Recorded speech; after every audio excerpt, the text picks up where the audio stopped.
This is Karl Marx. You may be wondering why he is dead and where his beard is.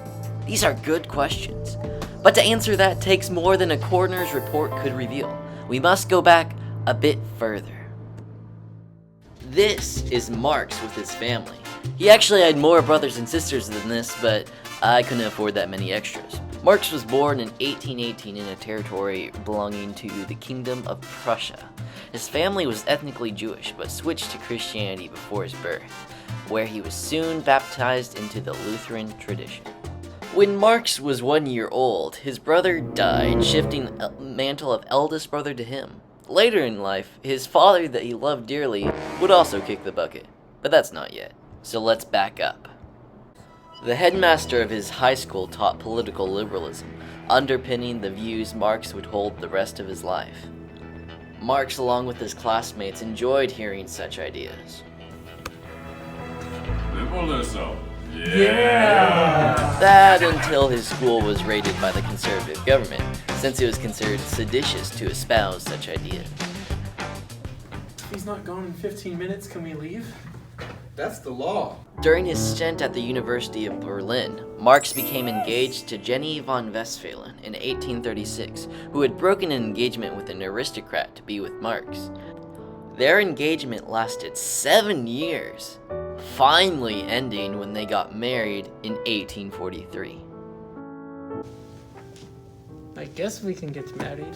Finally, it's been 7 years. And now you kiss. That's not very true to you. The happy couple then moved to Prussia, where Marx wrote for a paper in which he was able to express his early socialist ideals. Tragedy struck when Marx's paper got banned in Prussia after a request from Tsar Nicholas I. His ideas were not welcome, so he moved to Paris. But wait, you ask, who is that guy? Meet German socialist Friedrich Engels, a friend that would keep Marx afloat, both ideology-wise and, most importantly, monetarily. Marx met Engels in 1844 after moving to Paris. In Paris, Marx was the co-editor of a left-wing newspaper meant to bring together radical Germans and Frenchmen. At one point, Marx considered moving to Texas instead of France, but there was a specific moment he decided not to. There it is. If he had, he would not have met Engels and wrote the Communist Manifesto in its current form. Soon after, his radical ideas got him expelled from Paris, so he moved to Belgium. There in Belgium, he started a political society known as the Communist League, in which he fraternized with many radicals. It was also during this time that he and Engels wrote the political pamphlet known as the Communist Manifesto, which neatly summarizes his political thoughts. In the manifesto, he predicted that capitalism would inevitably destroy itself and soon be replaced with socialism, and then communism. He ended his pamphlet with the famous line, "The proletarians have nothing to lose but their chains. They have a world to win. Working men of all countries, unite." Marx's ideas were adapted by Vladimir Lenin in his vision for the communist state of the USSR. Due to the collapse of the Soviet communist state, many critics say Marxism is not practical. However, defenders of Marx assert that true communism, as Marx envisioned it, has never been tried. Anyway, back to Marx's life. Due to his supposed arming of rebels, Marx was chased out of Belgium. PSA, arming rebels will usually get you banished. He returned to Paris after a change of administration where he transferred executive power of the Communist League. He then continued to Germany, where his stay was, rather short-lived. Upon his return to Paris, he got expelled from there too, after just 3 months. I surrender! Man, you guys sure got kicked out of a lot of places. Engels, are you coming? From there, he and Engels headed up to London. This part's kind of boring. I might just fast forward here. Let's see. Welcome, gentlemen. I trust you'll wipe your feet at the door. Marx, London. Oh yeah! While in London, Marx struggled financially. Like, a lot.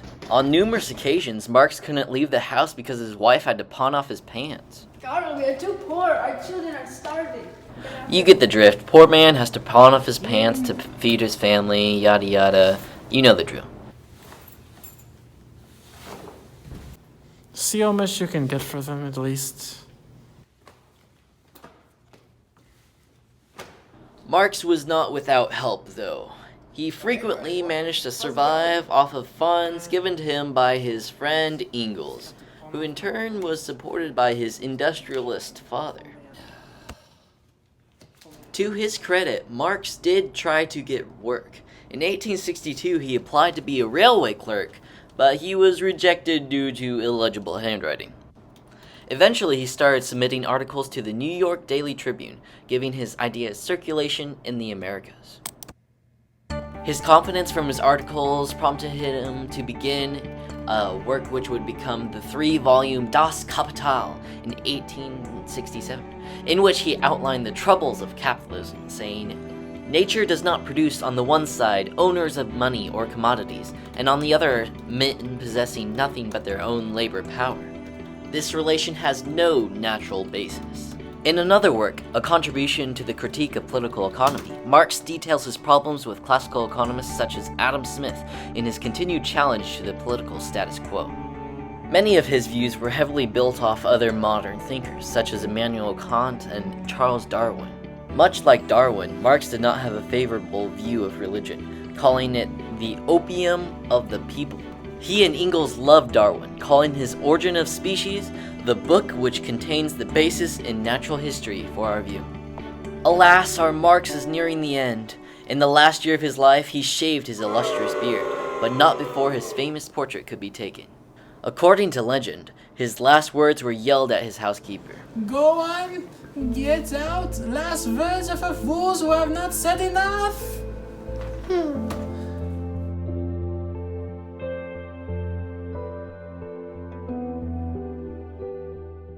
Attendance was quite sparse at his funeral, although most accounts say 9 to 13 people showed up. Nowadays, one would be charged $6 to see Marx's grave. Capitalism strikes again. Engels himself said some words at the funeral. Ladies and gentlemen, I have prepared some remarks for my good friends. On the 14th of March, at 2:45 in the afternoon, the greatest living thinker ceased to think. He had been left alone for scarcely 2 minutes, and when we came back, we found him in his armchair, peacefully gone to sleep, but forever. However, his ideas didn't die with him. In fact, they have gone on to shape the politics of several countries for years, causing mass happiness wherever his ideas spread. Love him or hate him, we can all agree on 2 things. 1, his beard was awesome. And 2, he was one of the most influential political figures of modern times.